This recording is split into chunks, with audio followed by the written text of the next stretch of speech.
Hello everyone, welcome back to means world. ಎಲ್ಲರೂ ಹೇಗಿದ್ದೀರಾ? ಎಲ್ಲರೂ ತುಂಬ ಚೆನ್ನಾಗಿದ್ದೀರಾ ಅಂತ ಅಂದ್ಕೊಳ್ತೀನಿ. ಹಾಗೆ ಚೆನ್ನಾಗಿರಲೇಬೇಕು ಅಂತ ದೇವರಲ್ಲಿ ಪ್ರಾರ್ಥಿಸ್ತೀನಿ. ಇವತ್ತಿನ ವಿಶೇಷತೆ ಏನಪ್ಪ ಅಂತ ಅಂದರೆ, ನಾಯಕನಹಟ್ಟಿ ತಿಪ್ಪೇರುದ್ರಸ್ವಾಮಿಯ ತೇರು ನಡೀತಾ ಇದೆ. ಸರ್ವೇ ಸಾಮಾನ್ಯವಾಗಿ ಚಳ್ಳಕೆರೆಯಲ್ಲಿ ಹುಟ್ಟಿ ಬೆಳೆದಂಥ ಪ್ರತಿಯೊಬ್ಬರು ಕೂಡ ತಿಪ್ಪೇರುದ್ರಸ್ವಾಮಿಯ ತೇರು ಆಚರಣೆ ಮಾಡೇ ಮಾಡ್ತಾರೆ. ನಾನು ಇಲ್ಲಿ ರೋಸ್ ಪೆಟಲ್ಸು ಪೂಜೆಗೆ ಇಟ್ಟಿದ್ದು ಎಲ್ಲ ಒಣಗಿದೆ ಅಲ್ವಾ, ಇದನ್ನು ಮಲ್ಟಿ ಯೂಸ್ ಆಗತ್ತೆ ಅಂತ ಹೇಳಿಬಿಟ್ಟು ಡ್ರೈ ಫ್ಲವರ್ಸ್ನ ಸ್ಟೋರ್ ಮಾಡಿ ಇಡ್ತೀನಿ. ಏನಂದರೆ ಫೇಸ್ ಪ್ಯಾಕು ಅದಕ್ಕೆಲ್ಲ ಯೂಸ್ ಮಾಡ್ಕೋಬಹುದು ಅನ್ನೋ ಉದ್ದೇಶಕ್ಕೋಸ್ಕರ.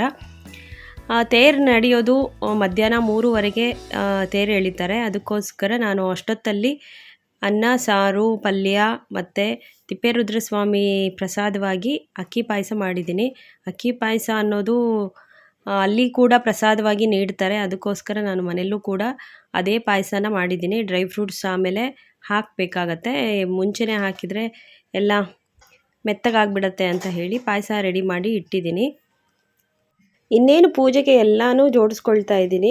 ಪಾಯಸ ಬಿಸಿ ಬಿಸಿ ಇರೋದು. ಯಾವಾಗಲೂ ದೇವರಿಗೆ ಎಡೆ ಇಡಬೇಕಾದ್ರೆ ಬಿಸಿಯಾದಂತಹ ಪದಾರ್ಥ ಇಡಬಾರ್ದು. ಏಕೆ ಅಂದರೆ ಭಗವಂತ ತಿಂತಾನೆ ಅನ್ನೋ ಉದ್ದೇಶಕ್ಕೋಸ್ಕರನೇ ನಾವು ಇಡೋವಂಥದ್ದು. ಸ್ವಲ್ಪ ತಣ್ಣಗಾಗಲಿ ಅಂತ ಹೇಳಿ ನಾನು ಫಸ್ಟೇ ಪ್ರಸಾದನ ತೆಗೆದು ಈ ಕಡೆ ಸೈಡಿಗೆ ಎತ್ತಿಡ್ತಾ ಇದ್ದೀನಿ. ನೆಕ್ಸ್ಟು ಪೂಜೆ ಮಾಡೋ ಟೈಮ್ನಲ್ಲಿ ಅದನ್ನು ಎಡೆ ಇಡೋವಂಥದ್ದು. ನಾನೀಗ ನಾಯಕನಹಟ್ಟಿ ತಿಪ್ಪೇರುದ್ರಸ್ವಾಮಿಯವರ ಮಹಿಮೆ ಬಗ್ಗೆ ಹಾಗೆ ದೇವಸ್ಥಾನದ ಬಗ್ಗೆ ಸ್ವಲ್ಪ ಮಾಹಿತಿಯನ್ನು ನೀಡ್ತಾ ಹೋಗ್ತೀನಿ. ಯಾರಿಗೆಲ್ಲ ವಿಡಿಯೋ ನೋಡಬೇಕಾದ್ರೆ ಬೋರ್ ಅನಿಸುತ್ತೆ, ದಯವಿಟ್ಟು ಏನಾದರೂ ಪ್ರೊಡಕ್ಟಿವ್ ಕೆಲಸಗಳನ್ನು ಮಾಡಿಕೊಂಡು ನನ್ನ ವಿಡಿಯೋನ ನೋಡಿ ಹಾಗೆ ಸಪೋರ್ಟ್ ಮಾಡಿ ಅಂತ ನಿಮ್ಮಲ್ಲಿ ರಿಕ್ವೆಸ್ಟ್ ಮಾಡ್ಕೊಳ್ತೀನಿ. ಈಗ ನೋಡಿ, ನಾಯಕನಹಟ್ಟಿ ತಿಪ್ಪೇರುದ್ರಸ್ವಾಮಿ ಚಿತ್ರದುರ್ಗ ಜಿಲ್ಲೆ ಚಳ್ಳಕೆರೆ ತಾಲೂಕಿನಲ್ಲಿ ಬರುವಂತಹ ಪ್ರಸಿದ್ಧವಾದಂತಹ ದೇವಸ್ಥಾನ.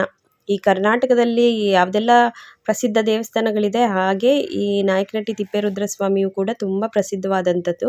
ಸುಮಾರು ಕರ್ನಾಟಕದ ಹಲವಾರು ಪ್ರದೇಶಗಳಿಂದ ಬಂದು ಜಾತ್ರೆಯಲ್ಲಿ ತೇರು ಎಳೆಯೋ ಸಂದರ್ಭದಲ್ಲಿ ಸುಮಾರು ಜನ ಬಂದು ತೇರನ್ನ ತುಂಬ ಸಂಭ್ರಮದಿಂದ ಆಚರಣೆ ನಡೆಸ್ಕೊಡ್ತಾರೆ.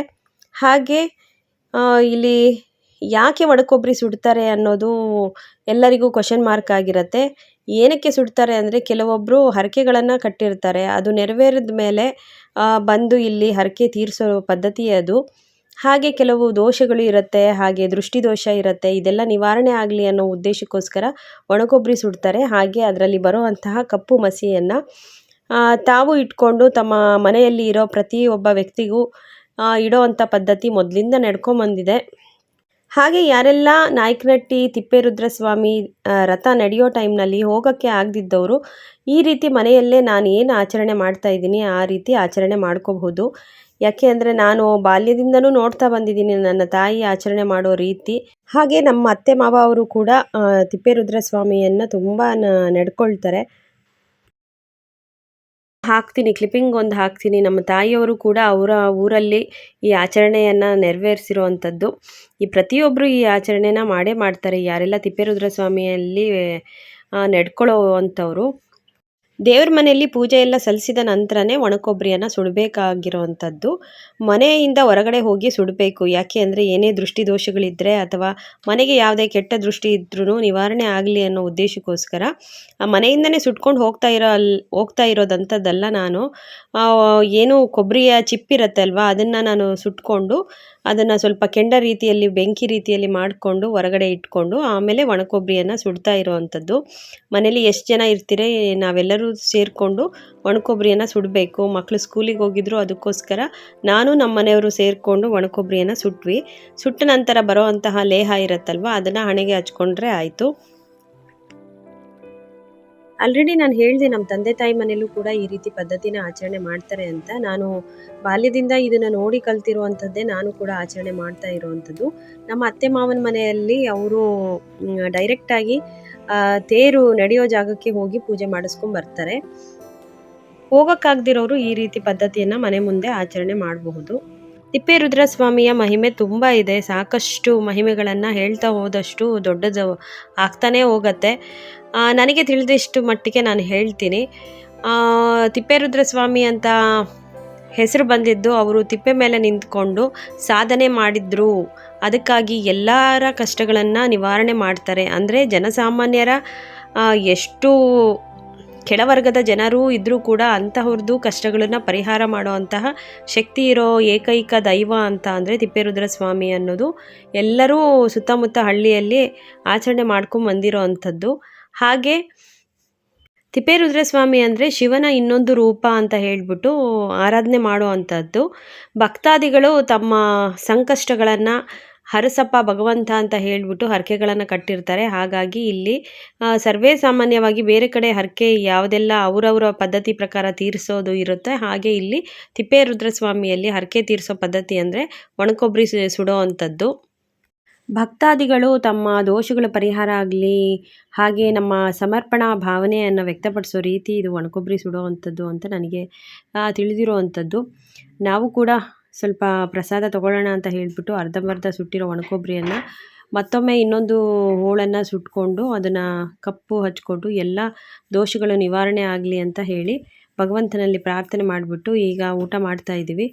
ಏನೆಲ್ಲ ಮಾಡೋ ಅಷ್ಟೊತ್ತಲ್ಲಿ 4:30 ಆಗಿತ್ತು.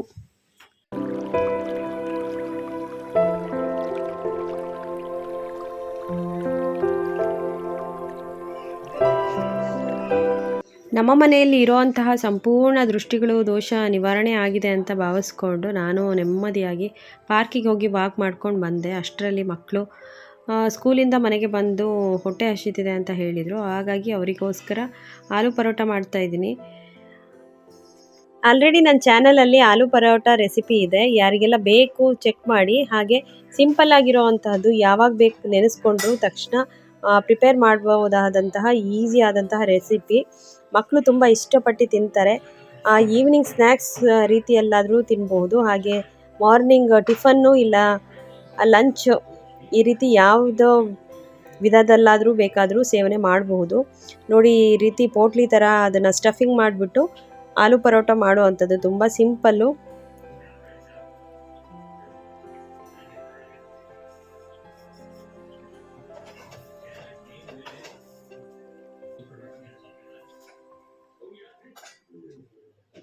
ನಾಯಕನಹಟ್ಟಿ ತಿಪ್ಪೇರುದ್ರ ಸ್ವಾಮಿಯ ಆಚರಣೆ ಹಾಗೆ ದೇವಸ್ಥಾನದ ಮಹಿಮೆ ಬಗ್ಗೆ ಒಂದು ಕತೆ ನಾನು ಆಲ್ರೆಡಿ ನನ್ನ ಚಾನಲ್ನಲ್ಲಿ ಇದೆ.